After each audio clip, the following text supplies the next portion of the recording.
For centuries, chainmail was the armor of choice for knights across medieval Europe. Made of thousands of interlocking metal rings, it offered solid protection while allowing a surprising degree of flexibility and movement. On battlefields from the Crusades to the Hundred Years' War, it became a symbol of elite warrior status and battlefield endurance. But over time, things began to change. Weapons grew more powerful, tactics became more brutal, and the once reliable ringed armor started to show its limitations. Knights, known for their discipline and heavy gear, gradually moved away from chainmail, replacing it, adapting it, or leaving it behind entirely. In this video, we're going to explore exactly why that happened. How did the rise of blunt force weapons, long-range projectiles, and new military technologies push chainmail to the sidelines? And what replaced it when even the strongest links could no longer guarantee survival? Let's take a closer look at the battlefield realities that forced knights to rethink their armor, and why chainmail, despite its long legacy, couldn't keep up. Number 1. Chainmail wasn't always outdated. In the early Middle Ages, chainmail represented one of the most advanced and trusted forms of personal protection available to a soldier or knight. It was created through a labor-intensive process of linking thousands of small iron or steel rings together, forming a dense, flexible mesh that could be shaped into shirts, leggings, hoods, and mittens. When worn properly, this armor could cover nearly the entire body, offering consistent defense without restricting a knight's ability to ride, run, or fight on foot. One of the greatest advantages of chainmail was its balance between protection and freedom of movement, which was essential during long campaigns or when riding across varied terrain. Unlike rigid armor that could dig into the body or limit agility, chainmail moved with the wearer and allowed for a more natural combat stance.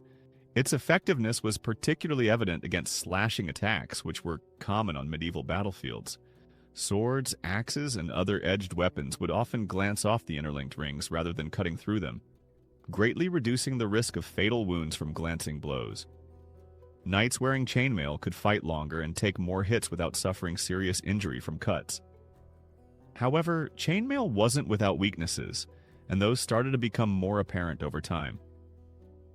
While it could stop a sword swipe, it offered little resistance against heavy, blunt weapons that didn't need to cut, only to crush. Weapons like maces, flails, and warhammers were designed specifically to counter armor, and they could break bones or cause internal damage even if the chainmail itself wasn't penetrated. Additionally, as ranged weaponry became more powerful, chainmail's limitations became clearer. The development of the longbow, especially in England, introduced arrows capable of delivering tremendous kinetic force. These arrows could either burst open the links or drive through them entirely, particularly at close range or when shot at vulnerable angles. Crossbows, which required less training than longbows but were equally deadly, also began to pierce chainmail more reliably. These changes in weapon technology exposed the vulnerability of mail armor, especially as battles shifted to include more ranged engagements. Even by the 13th century, chainmail was still widely worn and respected, but it was no longer seen as invincible. Knights began to recognize that while it had served them well, the armor was gradually falling behind the evolving threats they faced on the battlefield. Number 2. Blunt weapons and arrows became deadlier. As warfare in the medieval period progressed, knights faced a growing challenge, not just from the increasing number of enemies on the battlefield, but from the evolving types of weapons being used against them. While chainmail had once been a reliable defense, especially against cutting attacks, it began to lose its effectiveness as the tools of war became more focused on crushing and penetrating, rather than slicing. The rise of blunt weapons played a significant role in this change. Weapons like warhammers, flanged maces, and morning stars were specifically designed to inflict damage through impact rather than sharpness. These weapons concentrated force into small areas, which allowed them to smash through armor or severely injure the wearer, even without breaking the surface of the mail. A knight wearing chainmail might feel confident when facing a sword, but a solid hit from a mace could result in broken ribs, damaged internal organs, or even a concussion through the helmet. Chainmail offered almost no absorption of force. It was essentially a layer of tough metal rings, not padding. If the blow didn't tear the armor, it could still transmit enough energy to cause real harm underneath. This shift in battlefield tactics forced knights to consider the limitations of their armor more seriously, especially when up against enemies equipped with heavy, crushing weapons. At the same time, the use of long-range weapons was becoming more common and more effective. Longbows, particularly in the hands of skilled archers, had the power to send arrows deep into a target even from considerable distances. These weren't casual weapons. They were capable of delivering massive kinetic force.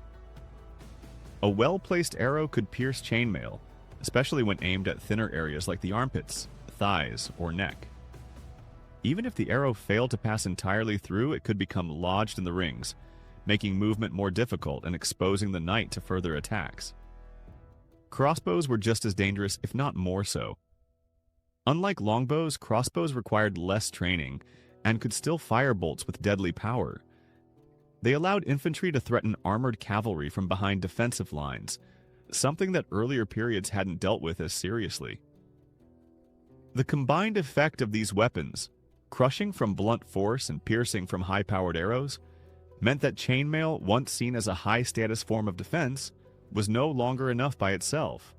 Knights began to realize that simply covering themselves in rings of steel wouldn't guarantee survival in the face of more specialized and powerful threats. The nature of battle had changed, and so too did the expectations for what armor needed to do. Number 3. Plate armor was the next step. By the end of the 13th century and into the early 14th, it became increasingly clear that the traditional reliance on chainmail was no longer enough to meet the challenges of the changing battlefield. Armorers and blacksmiths began developing more advanced forms of protection, focusing not just on resisting cuts but also on absorbing heavy impacts and blocking piercing strikes. This led to the introduction of rigid metal plates, which were first used to shield the most vulnerable parts of the body, such as the chest, shoulders, thighs, elbows, and knees. These were the areas most likely to be targeted in combat, and the ones where damage could disable a knight quickly. The early approach wasn't to replace mail entirely, but rather to reinforce it. Chainmail was still worn underneath, while steel plates were added on top, where extra strength was needed. This combination created a new style of armor known as transitional armor, which gradually moved toward full plate as technology and design improved. One of the earlier solutions was the coat of plates, a garment where small steel plates were riveted between layers of cloth or leather. It didn't offer complete coverage, but it was a significant step forward, especially in protecting the torso from crushing weapons and direct blows. Knights wearing this type of armor could survive hits that would have caused serious injuries through mail alone. As the designs became more sophisticated, larger and more articulated plates began to appear, shaped to follow the contours of the human body. The goal wasn't just protection, it was also mobility. By the 15th century, full suits of plate armor had become a reality for knights who could afford them. These suits included jointed elbows and knees, rotating shoulder guards, and helmets with visors and neck protection, all crafted to allow a surprising range of movement. Despite modern assumptions, a full suit of plate armor wasn't unbearably heavy or restrictive. On average, it weighed between 45 and 55 pounds, but that weight was spread out across the whole body and carefully balanced. A trained knight could walk, run, mount a horse, and fight without being significantly slowed down. Plate armor provided not only physical protection, but also a psychological edge. Appearing on the battlefield completely covered in polished steel had a strong visual impact, projecting strength and intimidation. It shifted the perception of power.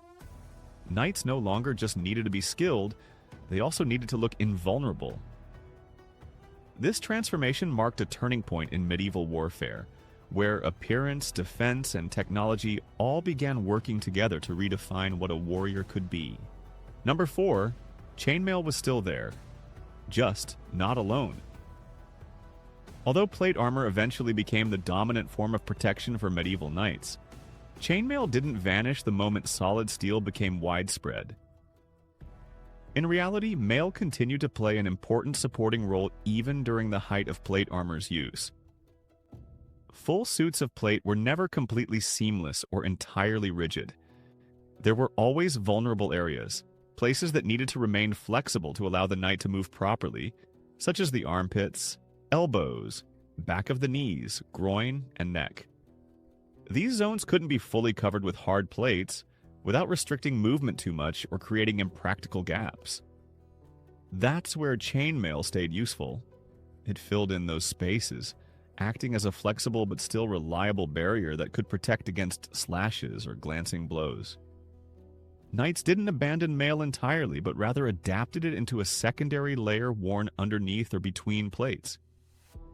It served as a kind of safety net in case a weapon slipped through a joint or bypassed a main plate. This combination of solid protection and chainmail flexibility created one of the most effective armor systems of the time. However, full-plate armor was costly. It took a highly skilled armorer to design and assemble it to fit the wearer's body with precision. That kind of craftsmanship wasn't accessible to everyone. For many common soldiers and lower-ranking fighters, mail remained their main defense for much longer.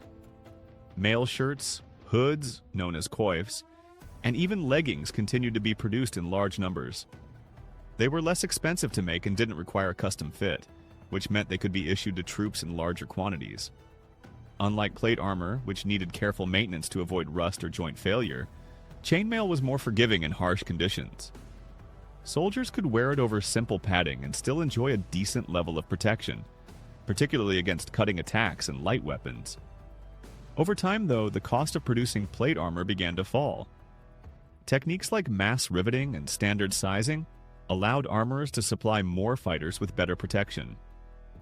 As plate armor became more available, chainmail lost its status as a primary defense. By the 16th century, its presence on the battlefield had diminished significantly. It was still used in certain situations and appeared in ceremonial displays, tournament armor, and decorative military gear. However, in actual warfare, it no longer played the lead role.